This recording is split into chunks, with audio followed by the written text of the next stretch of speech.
When I was 13, I started babysitting around my neighborhood.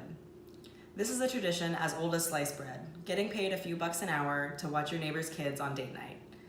But as time has gone on, babysitters have been seeing a rise in hourly pay as parents have raised their standards for what makes a good babysitter.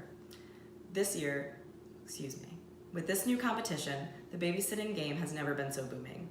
This year, thousands of young adults and teenagers will walk down the street and babysit, and I want to show you how you can make yourself the #1 babysitter in your neighborhood. Throughout this speech, I will give you tips on how to communicate with children, how best to entertain them, and how to go that extra mile to make yourself stand out. The first step to making yourself the best babysitter you can be is developing good communication skills. Communicating with adults is very different from doing so with children, so be sure to adjust your tone and word choice accordingly. All kids are different and learn at different rates, but more likely than not, the kid you're babysitting doesn't know what the words repercussions of your actions means. So please don't confuse them. Answer questions and give directions using simple and clear language, nothing you would find in the SAT. Also, speak in positives, not negatives. For example, do not say, "Don't run up the stairs," as that puts the idea of running into their heads, and they love to do the opposite of what they're told. Instead, say, "Walk up the stairs." Taking running out of the equation, they are much more likely to follow directions the first time when it's told to them via positive means. Another easy and useful trick to use is repetition, but not in the normal memorization sense. With children, always repeat the same wording for a direction or phrase, so that whenever the children hear that phrase, they immediately understand its meaning because they've heard it before. Children can be very, very stubborn, and they will let you know when they don't want to do something. Getting them to pick up after themselves can be difficult, and a lot of parents even find it frustrating. So don't be too hard on yourself if you're having trouble.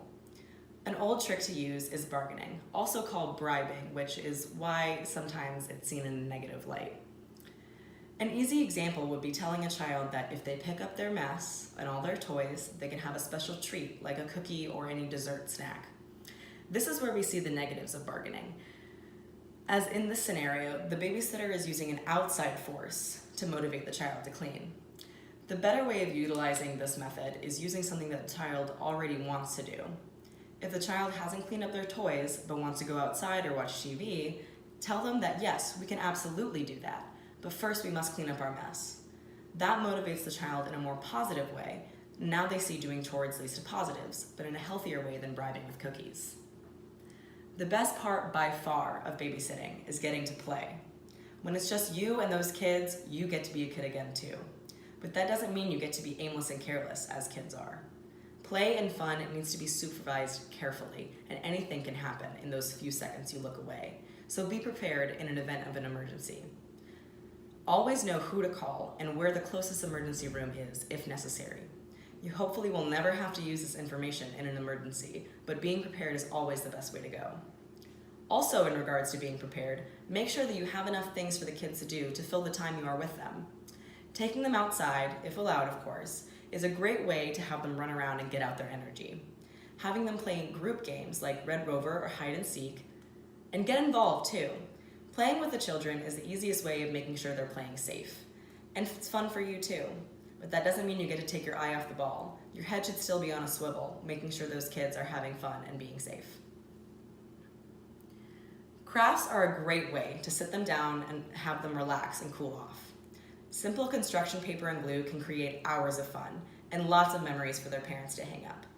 It's a good idea to have the children clean up their own mess, but the majority of our cleaning will fall on the babysitter.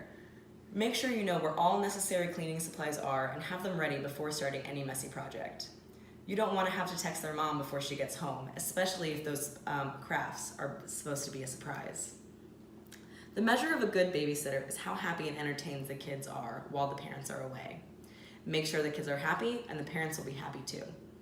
But I don't want you to be a good babysitter. I want you to be the best babysitter. Here are some easy things that will set you apart from all the other teenagers in town. Cleanliness, as they say, is next to godliness. So make sure that the house is spotless before the parents arrive home.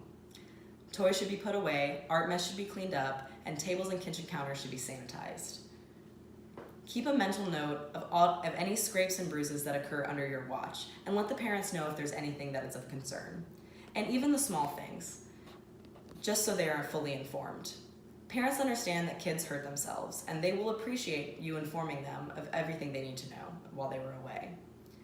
Always remember, while the parents are away, the kids own the house.